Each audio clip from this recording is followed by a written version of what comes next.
So I have some good friends by the name of Amy Shackelford and Johnny Valencia who had this great idea in this time of isolation and social distancing to do a little review of our own cars. And so I'm going to tell you a little bit about my 2004 Porsche Cayenne Turbo.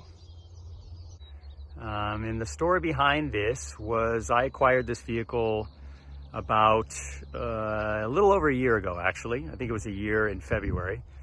I have some other horrible friends who are motorcycle enthusiasts, and they own adventure bikes and love to do camping trips to Death Valley, things like that. I stopped riding motorcycles years ago and decided not to pick it up again. Especially to go off-roading when I have very little experience doing that. So I thought it'd be a good idea to take a vehicle. The first couple of years I borrowed a vehicle, borrowed a Land Rover the first year, a Land Rover Defender from a good friend, and took that and had a blast. Went with the guys on the motorcycles as more or less a support vehicle. Although with a Land Rover, you never know, you might be the one that needs the support. The second year, took a Land Cruiser from the same buddy, LS-powered Land Cruiser, which was a lot of fun. And then decided I was serious enough to get a vehicle of my own. Wasn't sure what I was going to do, but I decided maybe I would get a Jeep. Rubicon would be the obvious answer. And I started looking at those and decided that I want to see myself in something that I saw so many of on the road. So that started the search for something different. Let's see, probably 2 years ago during Monterey Car Week, I saw somebody else that had a Cayenne that was lifted. And I took a couple pictures. I thought that was really cool. And then I put that to the back of my mind. So when I started searching for something new, the Cayenne came back to the forefront of my mind. So I retrieved those pictures from the 17,000 plus photos on my phone and started looking at that a little more closely, was able to reach out to the gentleman that owned that Cayenne. Many of you have probably seen it. It's a Rothman livery inspired Cayenne Turbo. And gentleman's name was Peter. Peter was generous enough to give me a few tips on how to go about the project. The Cayenne that I purchased was bone stock. It had 98,000 miles on it, complete service history. If you know Cayennes, they have a couple of issues. The early ones, first gens, had coolant pipes. Those would take out the starter. They had center support bearing issues with the drive shaft. A few different things, as many vehicles have. But these had all been addressed. Most of these are one fix and you're done sort of thing. So they were addressed, and I had all the service history to go with it. So I decided to pull the trigger. We had a trip to Death Valley that was that we were going to go to in like late March, early April, something like that. I don't remember the exact date now, but I had kind of a time crunch as I acquired it in February, and I had to get it all ready for Death Valley. So I started in on the mods. First thing, per Peter's recommendation, was a roof rack from Front Runner. So I bought the roof rack and a few accessories, the spare tire mount, the gas can mount, a few other odds and ends. Some of them made it on, some of them didn't. Bought the wheels. The wheels were something that I just had to have. They were they're the OZ Rally Race wheels, which don't exactly fit on the Cayennes. It's not a bolt-on affair initially. You have to adapt. So it took a little bit of figuring out, again, a little info from Peter, making sure they had the sizes, offsets, bolt patterns, all that sort of thing right. Next thing was I needed to lift it, and so this particular Cayenne has air suspension. which made things easy. Maybe not the most robust for off-roading, but you know, they're semi-bulletproof, as I've kind of come to find out. So it was a simple matter of using some links to trick the ride height sensors and lift it. The first set of tires I bought were 32 inch. Peter somehow managed to fit those, but there's some trickery going on with intercoolers, that sort of thing. If I'd purchased an S model, it wouldn't have been such a big deal, but with the turbo, you've got the intercoolers, which are located, you know, right in here. And so there's not a whole lot of clearance to get a big tire under there without lifting it way high, and you're sort of limited with the air suspension in doing so. So that was a little bit of a mistake. I bought 32s. I had to swap those out after I figured I wasn't going to have much of a turning radius before I would hit the intercoolers. So I dropped down to some 31-inch Falkens. The BF Goodrich's that I wanted to run were on national back order at the time, so I couldn't get my hands on those. So moved over to the Falkens. Joey at Emotion Engineering, I had spoken to a couple times, a little bit about the roof rack stuff. He recommended the Falkens, so I went with those. What else? Next, I needed to have a custom bumper made. I wanted a little protection and something to mount the lights to.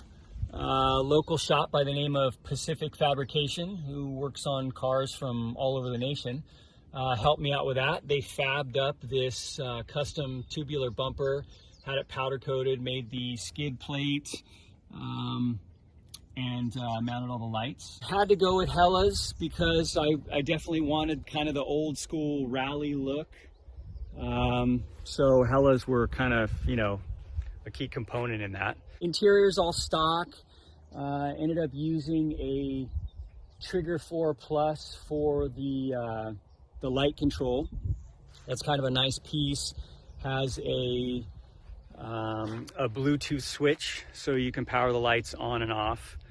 Mounted the fuel tanks up there, which when we go on the adventures with the bike gang, they utilize those a little more than I do, so I get to carry some fuel for them. They don't have quite the range that this does on a full tank, but that's okay. So far I've taken it to Death Valley once, and a trip into the Sierras, Cherry Lake, some off-roading. Nothing terribly extreme. I have no intentions of doing anything like rock crawling or anything like that. More or less just kind of desert, you know, overland type stuff. This can sort of stay with the bikes for the most part. They're a little faster, but you know, it's pretty capable. As a lot of you know, the first gen Cayennes were actually very off-road capable. I originally owned a 2005 Cayenne S, went through some of the trip falls with, you know, maintenance, that sort of thing with those. So I kind of knew what I was getting into, but it was a great off-road vehicle. I took it to the snow a few times, that sort of thing. Was able to pull my way out. So I knew, you know, the capabilities of these vehicles. You know, this one is a little higher mileage, but you know, a lot of these first-gen Cayennes are going to be, especially a 2004. I've got 106,000 miles on it now in a little over a year. I drive it kind of more often than I had intended. I take it into work, that sort of thing. It gets a lot of attention now, especially with the livery. Another local company by the name of One Life Prints, Travis over there helped me out with the livery. I had a pretty good idea of what I wanted to do, needed to work out a few details, and they helped me out with that and laid down the graphics, and I think it looks really good. Came out exactly how I wanted it. Added the Porsche decal, kind of, you know, windshield decal, just again wanted to complete sort of the rally look. Yeah, I don't know. I'm really enjoying it. It's, you know, it's an older high mileage Cayenne, so it's got a few, you know, areas where there's some wear and tear. The previous owner was a dog owner that had some serious claws at some point, so The interior was a little torn up. One of the seats had a little damage. You can see a little tear there. One of the back seats had some damage. But I didn't really care because I intended to take it off-roading, and it was going to get dirty and get beat up, and kids were going to jump in and out of it and that sort of thing. So yeah, let's see, what else have I done to it? I did a secondary cap bypass and a section of 3-inch, dual 3-inch that comes out. Still using the factory muffler, retained the factory muffler. I didn't want it to be super loud. Off-road, you know, I want to be able to sneak around a little bit, although visually maybe not so much, but audibly I wanted it to stay mild. Headliner was sagging when I bought it, but I had another local shop address that. I pulled the headliner out, and that company was actually able to match the Alcantara really well. It's not perfect, but they did a really good job, I think. So I pulled it out, sent it to them.